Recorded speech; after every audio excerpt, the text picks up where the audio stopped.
16장. 바리새파 사람들과 사두개파 사람들이 예수님께 왔습니다. 이들은 예수님을 떠보려고 하늘에서 오는 증거를 보여달라고 하였습니다. 예수님께서는 대답하셨습니다. 저녁 때에 너희는 하늘이 불그스레하니 내일은 맑겠구나 라고 말한다. 그리고 아침에 너희는 하늘이 불그스레하고 어둑어둑하니 오늘은 날씨가 굳겠구나 라고 말한다. 하늘의 모습은 구별할 줄 알면서 어찌 시대의 증거는 구별하지 못하느냐. 악하고 음란한 세대가 증거를 요구한다. 그러나 요나와 같은 증거 외에는 아무것도 받지 못할 것이다. 그리고 나서 예수님께서는 그들에게서 떠나셨습니다. 제자들이 호수 건너편으로 왔는데 빵을 가져오는 것을 잊었습니다. 예수님께서 제자들에게 말씀하셨습니다. 바리새파 사람과 사두개파 사람의 누룩을 조심하여라. 제자들은 서로 수군거렸습니다. 빵을 가져오지 않았어.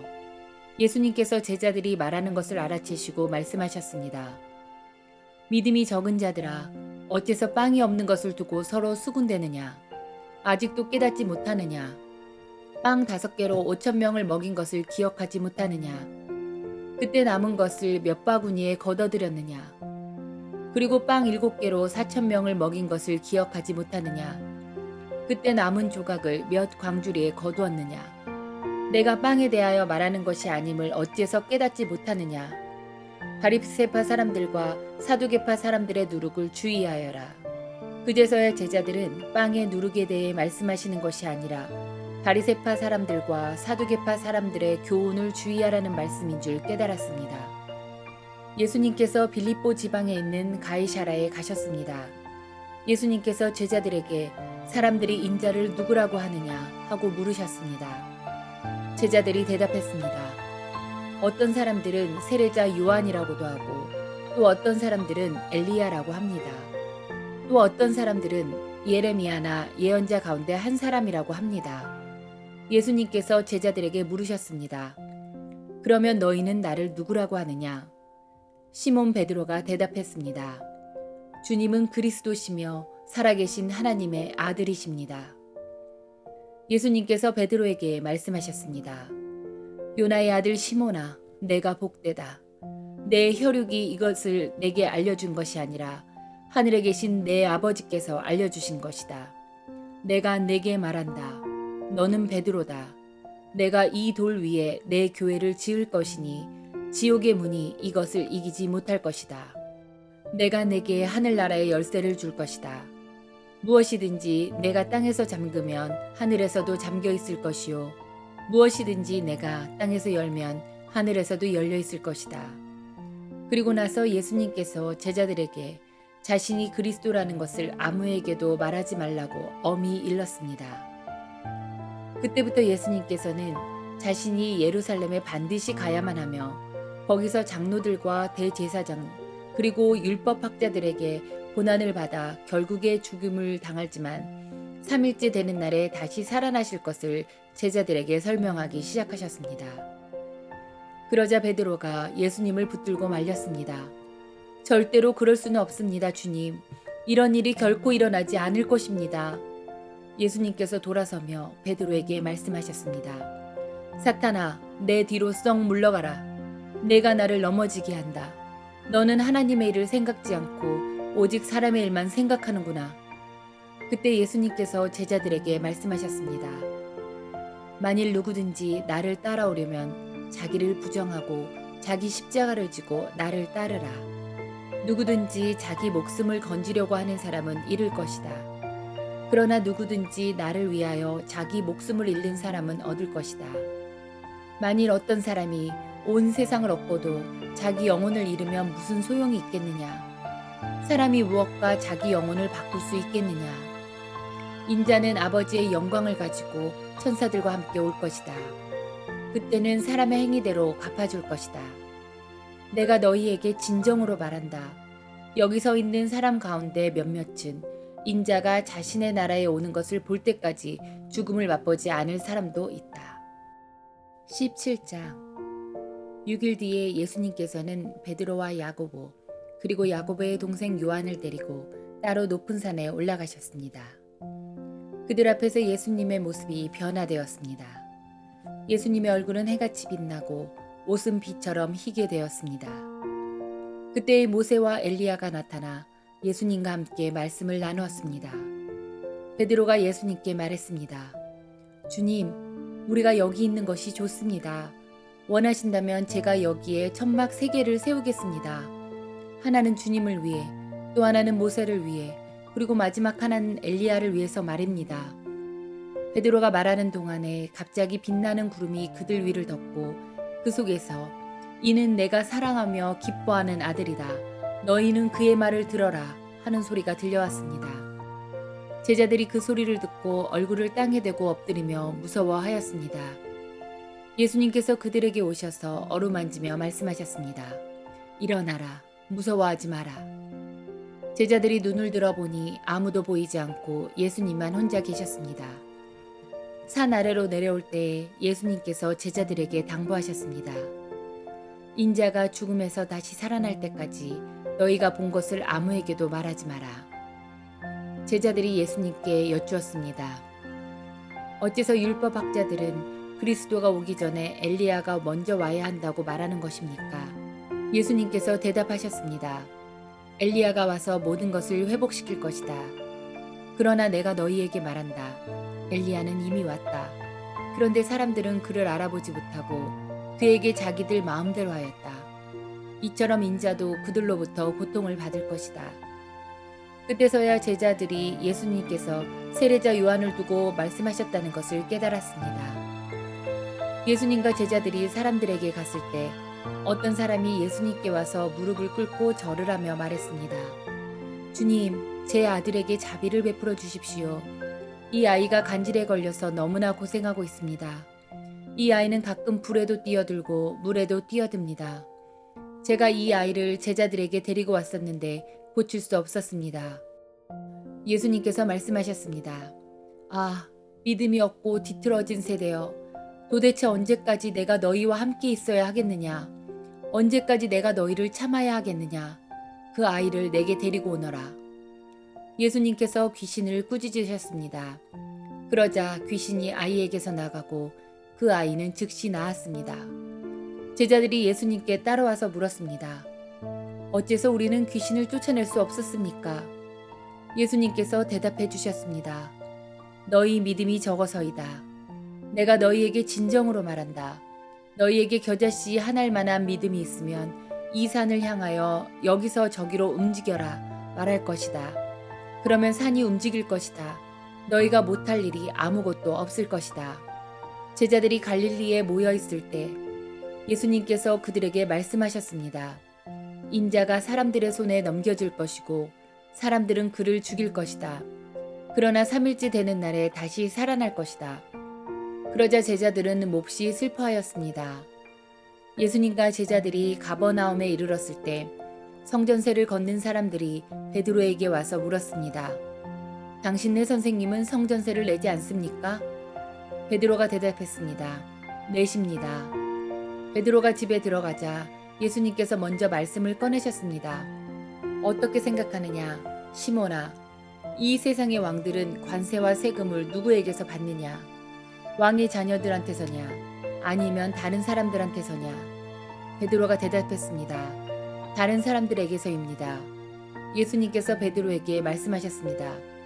그러므로 왕의 자녀들은 세금을 낼 필요가 없다. 그러나 성전세에 걷는 사람들을 자극해서는 안 되겠다. 그러니 호수에 가서 낚시를 던져라. 그리고 첫 번째 낚은 물고기의 입을 벌려보아라. 은돈 1개가 있을 것이다. 그것을 가져다가 성전세에 걷는 사람들에게 나와 내 몫으로 주어라. 18장. 그때 제자들이 와서 예수님께 물었습니다. 하늘나라에서는 누가 가장 높은 사람입니까? 예수님께서 한 어린아이를 부르시더니 제자들 앞에 세워놓으셨습니다. 그리고 말씀하셨습니다. 내가 너희에게 진정으로 말한다. 너희가 돌이켜 어린아이처럼 되지 않으면 하늘나라에 들어갈 수 없다. 이 어린아이처럼 자신을 낮추는 사람이 하늘나라에서 가장 높은 사람이다. 누구든지 내 이름으로 이와 같은 어린아이를 환영하는 사람은 나를 환영하는 것이다. 누구든지 나를 믿는 이런 어린아이 한 명이라도 죄를 짓게 하는 사람은 차라리 자기 목에 연자맷돌을 메고 깊은 바다에 빠지는 것이 더 나을 것이다. 사람들을 넘어지게 하는 방해물 때문에 이 세상에 화가 미친다. 방해물이 없을 수는 없다. 그러나 사람들을 걸려 넘어지게 하는 방해물과 같은 사람에게는 화가 있다. 만일 너희의 손이나 발이 너를 넘어지게 하거든 잘라서 던져버려라.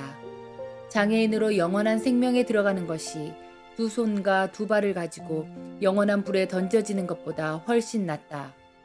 만일 너희의 눈이 죄짓게 하거든 뽑아서 던져버려라.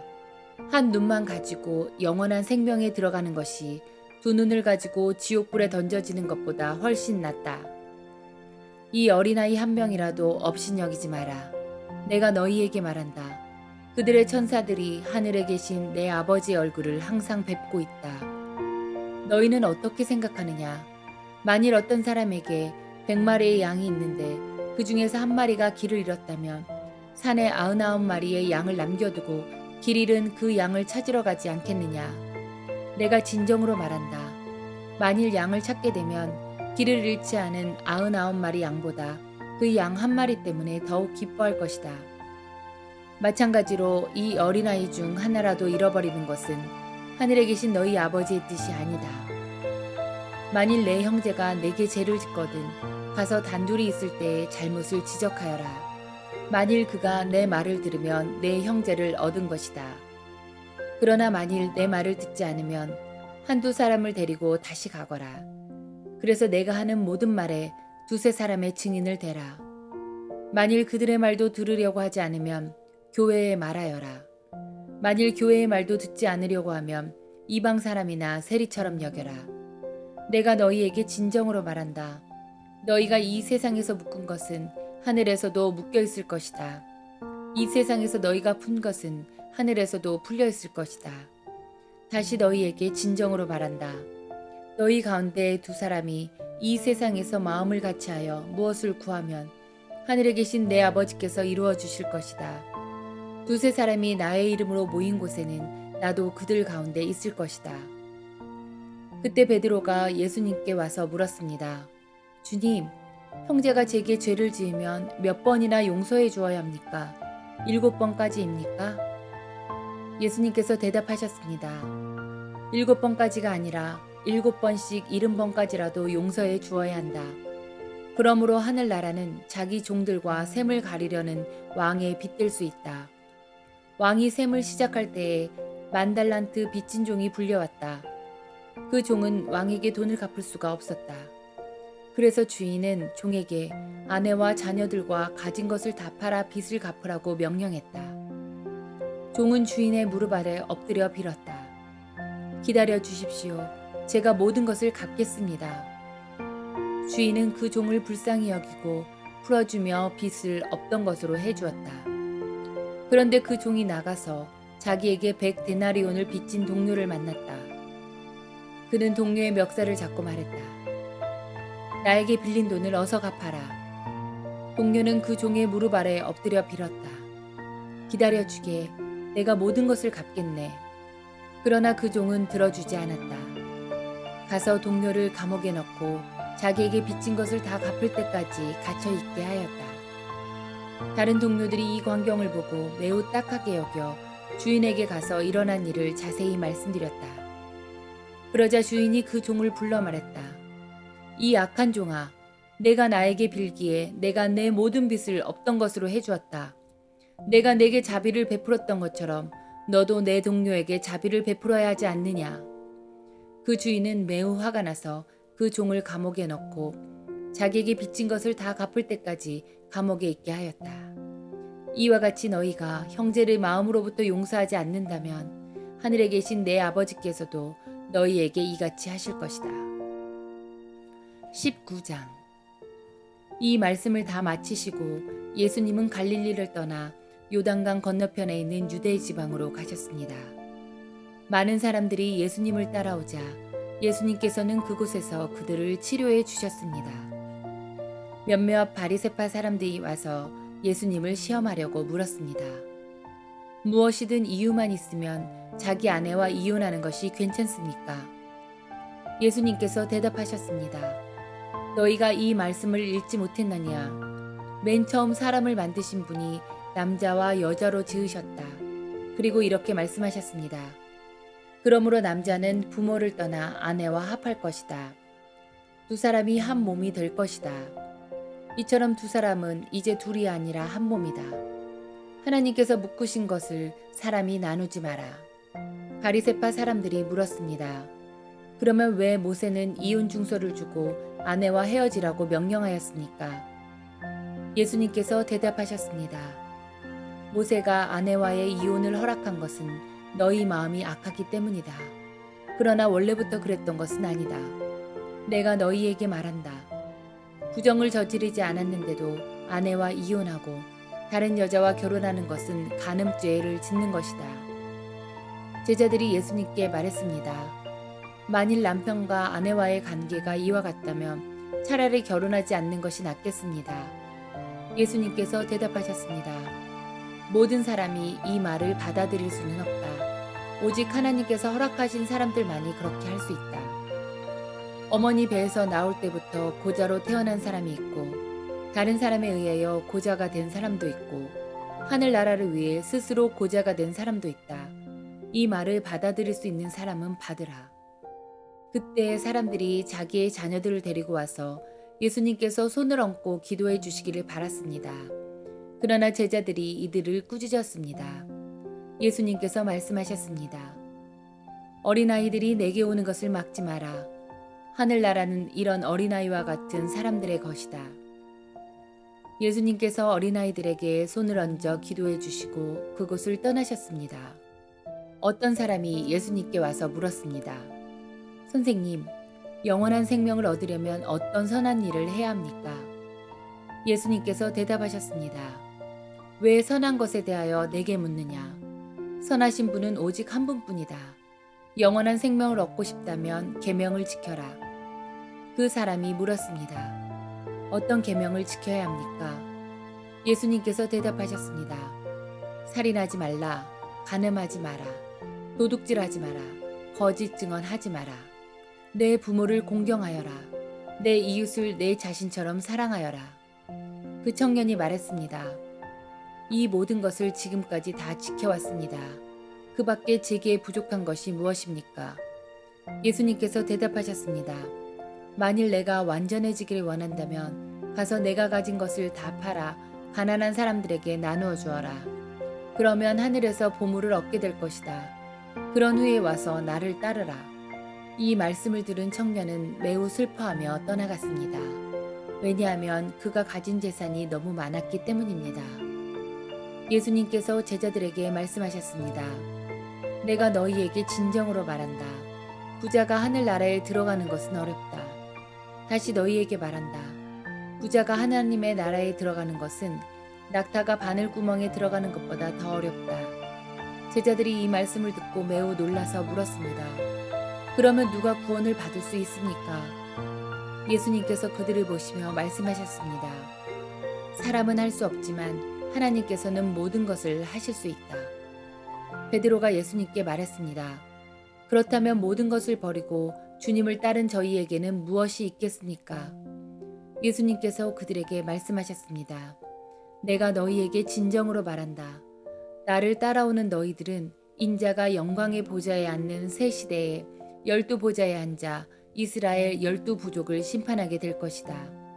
나를 위하여 집, 형제와 자매, 부모와 자식, 그리고 밭을 버리는 사람은 몇 배로 보상을 받을 것이며 영원한 생명을 얻을 것이다. 그러나 첫째가 꼴찌가 되고 꼴찌가 첫째가 되는 사람이 많을 것이다.